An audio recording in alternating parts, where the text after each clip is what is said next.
अस्सलाम वालेकुम। I hope कि आप सब लोग ठीक होंगे, अल्लाह ताला के हिफ्ज़ व अमान में होंगे। आज का जो हमारा टॉपिक है, जिस टॉपिक पे हमने डिस्कस करनी है, वो है मैथ स्पेक्ट्रोमीट्री। मैथ स्पेक्ट्रोमीट्री ये क्या होता है, इसको समझना बहुत ज़्यादा इम्पोर्टेंट है। ये लॉन्ग बहुत ज़्यादा इम्पोर्टेंट है, बोर्ड के हवाले से हाई लेवल पे भी किया जाता है, लेकिन हम करेंगे बेसिक लेवल पे math spectrometry.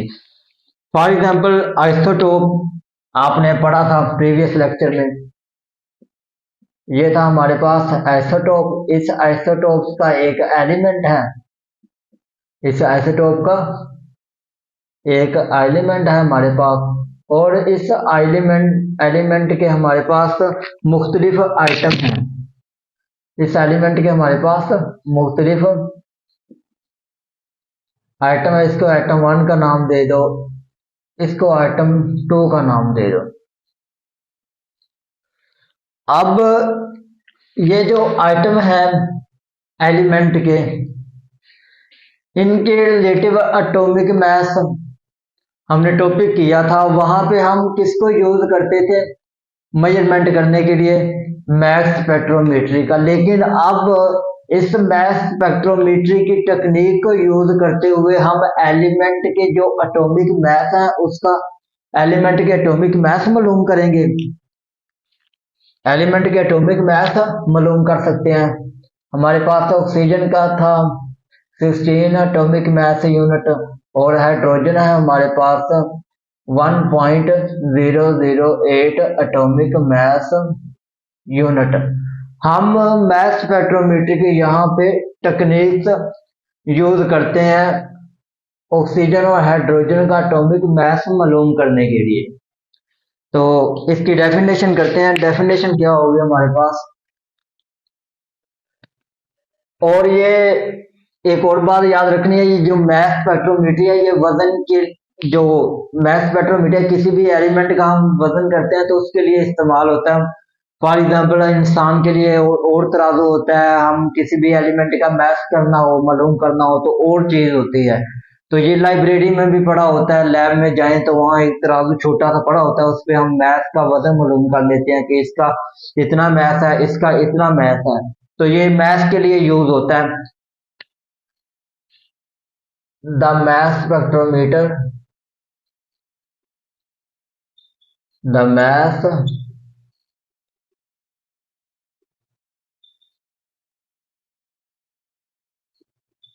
spectrometer is an instrument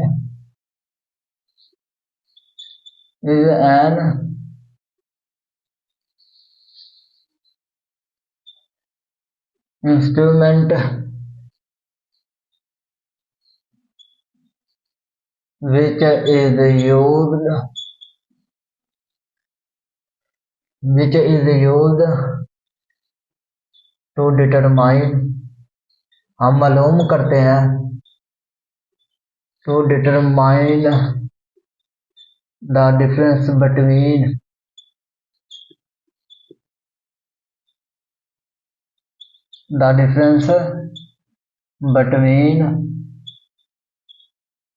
isotopes of an element, isotopes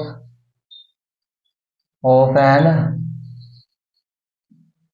element। ये थी हमारे पास आइसोटोप मैस स्पेक्ट्रोमेट्री की डेफिनेशन। अब आइसोटोप के वो मुख्तलिफ एलिमेंट जिसके लिए हम मालूम करते हैं मैस स्पेक्ट्रोमेट्री, मालूम करते हैं मैस स्पेक्ट्रोमेट्री, उसको हम कहते हैं मैस स्पेक्ट्रोमीटर। एक एलिमेंट है, उसका हम एक आइसोटोप है, उसका एलिमेंट है, उस एलिमेंट के लिए हम एटम्स है, उस एटम का हम एटॉमिक मास मालूम करते हैं। तो क्या चीज यूज करते थे हम?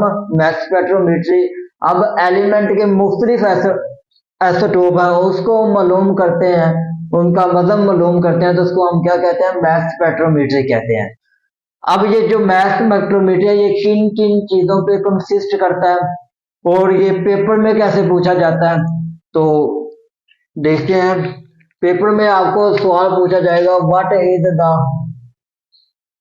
difference between what is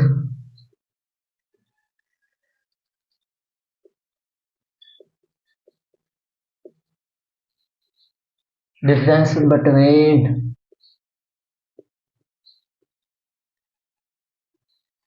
Aston and Dempter mass spectrometry. Aston and Dempter of mass spectrometry.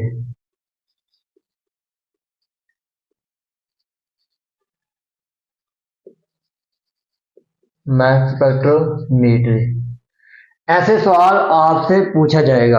अब एस्टन और डेस्टर डेम्टर ये क्या है? ये साइंसदान के नाम है। एस्टन और डेम्टर ये साइंसदान के नाम है।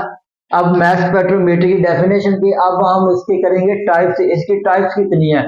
मैस स्पेक्ट्रोमीटर की दो टाइप है। एक है हमारे पास टाइप है एस्टन मैस स्पेक्ट्रोमीटर और दूसरी टाइप है हमारे पास Dempster mess spectrometer.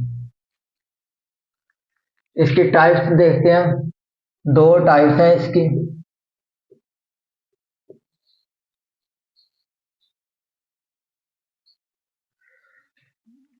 Type number 1 है हमारे पास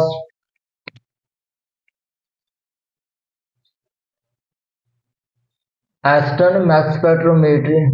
एस्टन मैस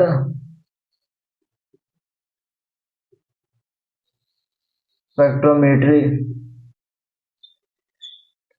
टाइप नंबर 1। और टाइप नंबर 2 है हमारे पास डेम्टर मैस स्पेक्ट्रोमेट्री।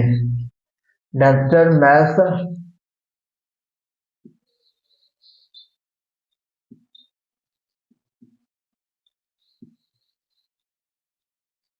स्पेक्ट्रोमेट्री।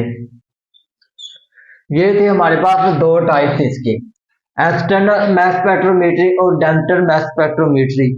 जो हमारे पास एस्टन है ये होता है ओल्ड वर्जन के लिए इस्तेमाल, और डेम्टर होता है हमारे पास लेटेस्ट वर्जन। ओल्ड वर्जन मतलब कि एक पुरानी चीज है, उसमें फीचर्स कम मिल रहे हैं आपको यूज करने के लिए। ये जो लेटेस्ट वर्जन है ये नई चीज है, आप में इसको इसमें बहुत ज्यादा फीचर नए फीचर मिल रहे हैं यूज करने के लिए। तो ये इनमें इनमें दोनों में फर्क है। एस्टन होगा old version of math spectrometry, old version of math spectrometry.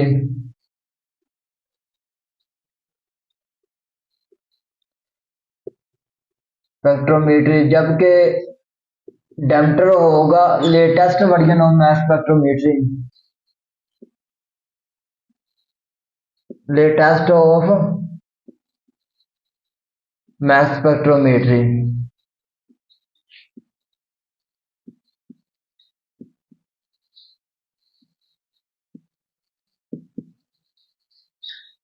ये दो वर्जन होंगे, एक है हमारे पास जो एस्टन के लिए यूज होता है वो है ओल्ड, और डेम्टर के लिए यूज होता है हमारे पास लेटेस्ट वर्जन। सॉरी इधर आना था, लेटेस्ट वर्जन। और जो आपका एलिमेंट है, आपका एलिमेंट आइसोटोप का एलिमेंट वो तीन चीजों पे एग्जिस्ट कर रहा होता है। कितनी चीजों पे एग्जिस्ट करता है? तीन चीजों के लिए। सॉलिड के लिए भी एग्जिस्ट करता है, गैस के लिए और लिक्विड के लिए। ये तीन चीजों पे एग्जिस्ट करता है एलिमेंट। और यहाँ पे एस्टन के लिए जो एलिमेंट एग्जिस्ट करेगा वो एस्टन एग्जिस्ट करेगा गैसेस के लिए, गैसेस स्टेट के लिए एग्जिस्ट करेगा। और जो ये है डेम्टर ये सॉलिड और लिक्विड के लिए एग्जिस्ट करेगा, लिक्विड और सॉलिड पे एग्जिस्ट करेगा। आपके जो पीरियोडिक टेबल के 80% एलिमेंट हैं वो एग्जिस्ट करते हैं सॉलिड के लिए। आपके जो 80% एलिमेंट है पीरियोडिक टेबल के वो सॉलिड के लिए सॉलिड स्टेट के लिए एग्जिस्ट करते हैं। जो कि एस्टन के लिए एग्जिस्ट करता है वो है गैसेस, गैसियस स्टेट एग्जिस्ट करती है। तो इधर लिखेंगे हम It is only suitable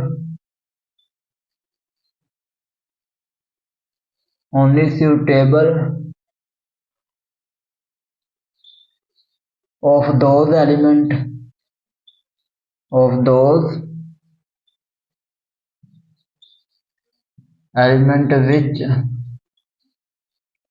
are present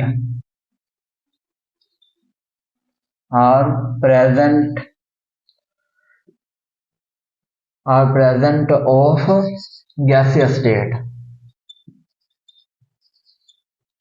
और ये जो एस्टर्न है ये आपकी गैसियस स्टेट पे एग्जिस्ट करेगा, जबकि जो डैम्पटन है ये करेगा it is only solid state, ये करेगा सॉलिड स्टेट पे एग्जिस्ट करेगा।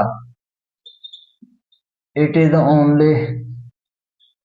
ओनली नहीं, it is also used for solid state, it is also used for solid state. ये था हमारे पास इसका डिफरेंस एस्टर्न और डैम्प्टेड का। इसकी दो टाइप्स हैं, एक थी हमारे पास एस्टर्न मैस स्पेक्ट्रोमेट्री, दूसरी थी हमारे पास टाइप डैम्प्टेड मैस स्पेक्ट्रोमेट्री। एस्टर्न होता है हमारे पास सोल्ड चीजों के लिए इस्तेमाल, और डैम्प्टेड होता है हमारे पास लेटेस्ट वर्जन जो होते हैं उसके लिए इस्तेमाल।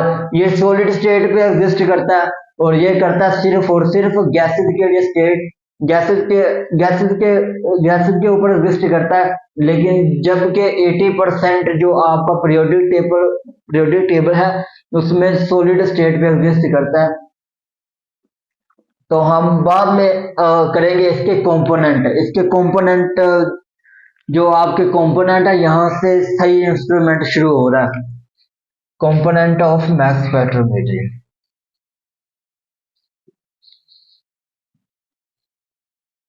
component of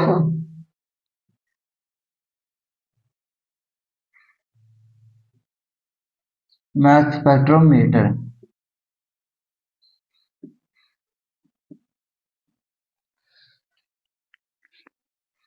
यहां से आपका जो मैस स्पेक्ट्रोमेट्री का इंस्ट्रूमेंट है वो यहां से शुरू होगा, यहां से जो मेन चीज है इंस्ट्रूमेंट की वो शुरू होगी। ये डायग्राम है, इसको समझना लाजमी है हमारे लिए।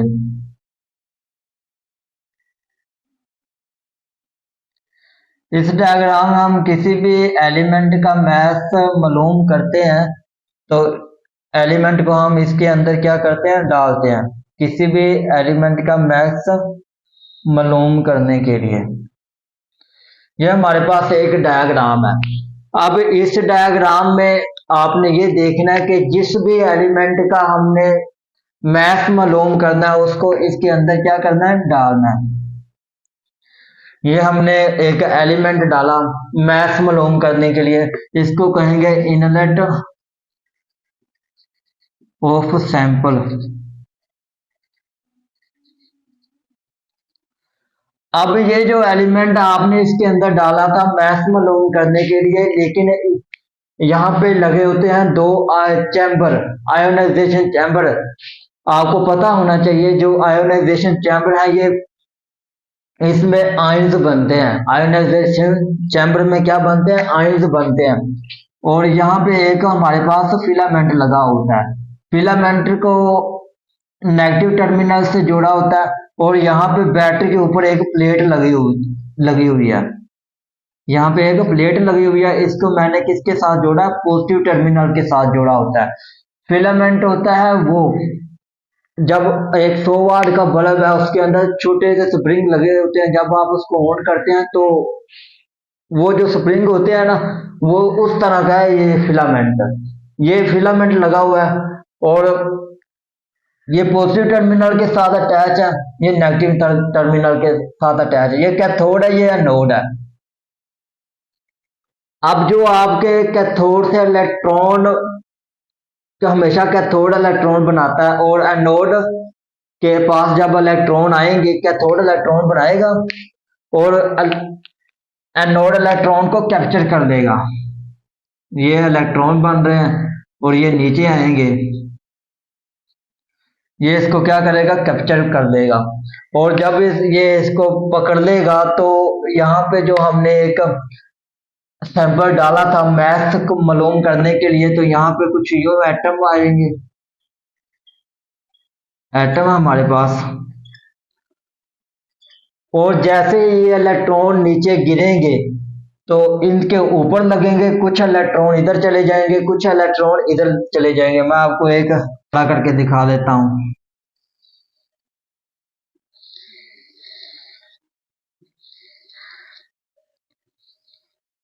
ये हमारे पास एक न्यूक्लियस है, न्यूक्लियस के अंदर प्रोटॉन और न्यूट्रॉन होते हैं, और इसके ऊपर इलेक्ट्रॉन लगे होते हैं जो कि एटम के इर्द गिर्द इन्वॉल्व कर रहे होते हैं। अब ये जो मैंने एटम आपको बड़ा करके दिखाया है, ये इसलिए दिखाया कि देखो ये एटम है, ये ऊपर इलेक्ट्रॉन है, कैथोड इलेक्ट्रॉन बना रहा है। और जब ये इसके ऊपर लगेंगे, इसके ऊपर लगने के बाद ये इलेक्ट्रॉन है, इसके ऊपर लगेंगे मॉलिक्यूल के ऊपर, कुछ इधर चले जाएंगे, कुछ इधर चले जाएंगे, कुछ इधर आ जाएंगे, कुछ इधर आ जाएंगे। लेकिन कुछ के ऊपर नहीं भी इलेक्ट्रॉन अटैच होते, किसी के ऊपर अटैच हो भी जाते हैं, किसी के ऊपर नहीं भी अटैच होते। तो इन पर आएगा पॉजिटिव चार्ज, मैक्सिमम के ऊपर पॉजिटिव चार्ज आ जाएगा, मैक्सिमम के ऊपर आ जाएगा नेगेटिव चार्ज।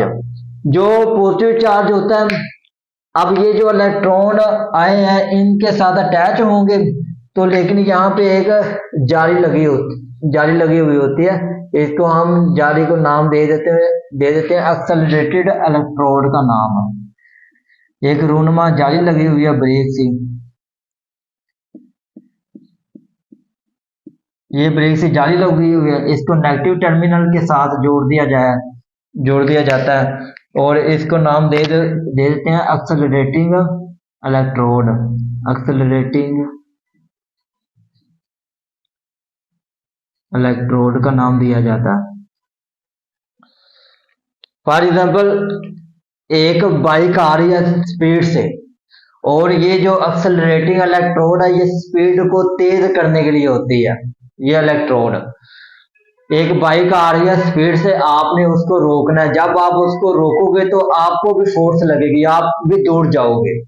ये नहीं है कि आप उसको रोक के एक जगह खड़े हो जाओगे, नहीं, आपको फोर्स लगेगी, आप भी दौड़ जाओगे। तो ये होती है जाली।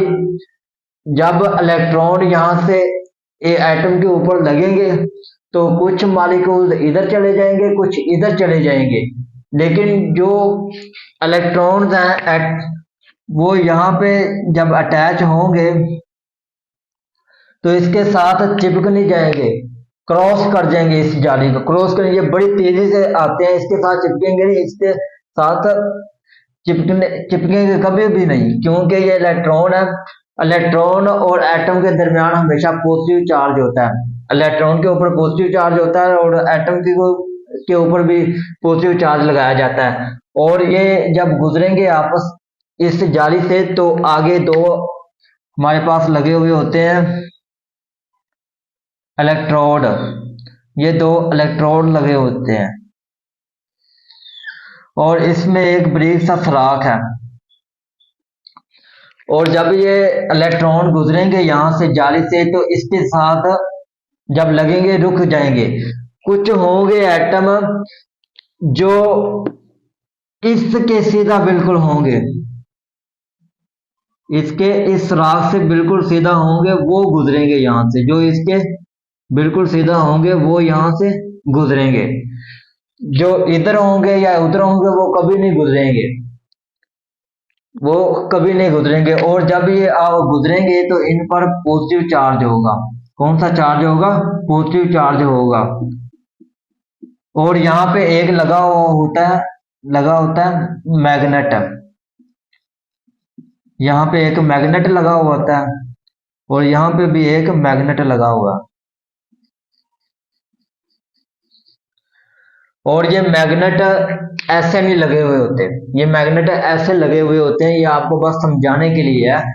तो जब ये मैग्नेट के साथ अटैच होंगे तो ये मैग्नेट के साथ अटैच होने के बाद अपनी जो सिमत है, अपना वो रास्ता है वो तब्दील कर देंगे।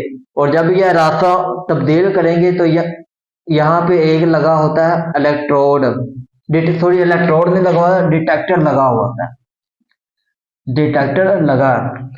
और डिटेक्टर हमें बताएगा कि आपके पास मैस कितना आया है, डिटेक्टर लगा हुआ है। और इससे हम पता चलेगा कि आयंस कितनी तेजी से आ रहे हैं, आयनिक रेडियस कितनी तेजी से आ रहे हैं, इस चीज से हमें पता चलेगा। तो यहाँ पे डिटेक्टर लगा हुआ था, इससे हम मालूम कर सकते हैं कि आपने जो अंदर सैंपल डाला था उसका मैस कितना आया है, उसका मैस कितना मालूम कर सकते हैं। तो ये था हमारे पास कंपोनेंट ऑफ मैस स्पेक्ट्रोमीटर की डायग्राम, ये समझने हमने लाजमी है। अब हम इसके करेंगे जो मेन स्टेप है कंपोनेंट ऑफ मैस स्पेक्ट्रोमीटर के।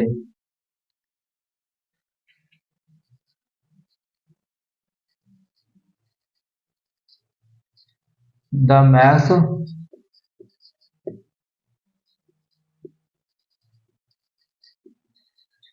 spectrometer of an instrument to the following component of part, to the following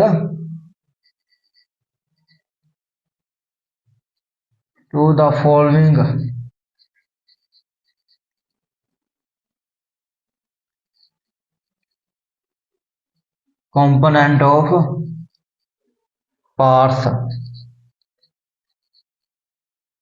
हम इसके कंपोनेंट के पार्ट देखेंगे कौन कौन से हैं। पहला आता है हमारे पास वेपोराइजेशन, वेपोराइजेशन चैम्बर,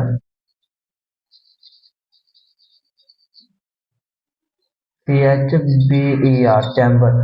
और पार्ट नंबर 2 आता है हमारे पास आयोनाइजेशन चैम्बर। आयोनाइजेशन चैम्बर होता है जहां आपके आयंस बनते हैं, ये जो हमारे पास लगा हुआ है ये होता है हमारे पास आयोनाइजेशन चैम्बर, जहां पे आयंस बनते हैं।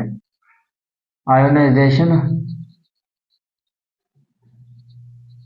चैम्बर, ये था हमारे पास फिलामेंट।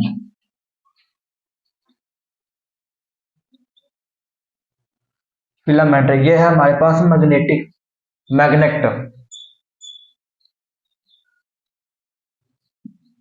मैग्नेट।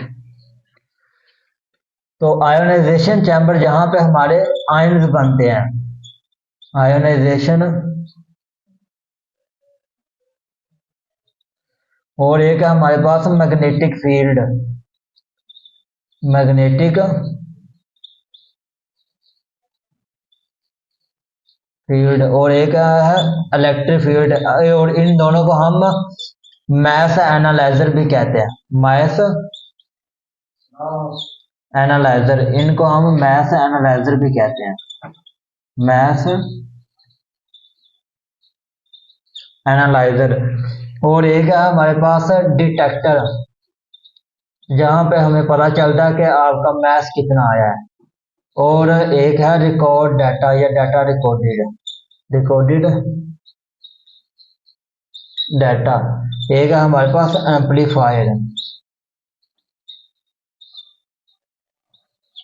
एम्पलीफायर, इंशाल्लाह हम इनको वन बाय वन डिस्कस करेंगे।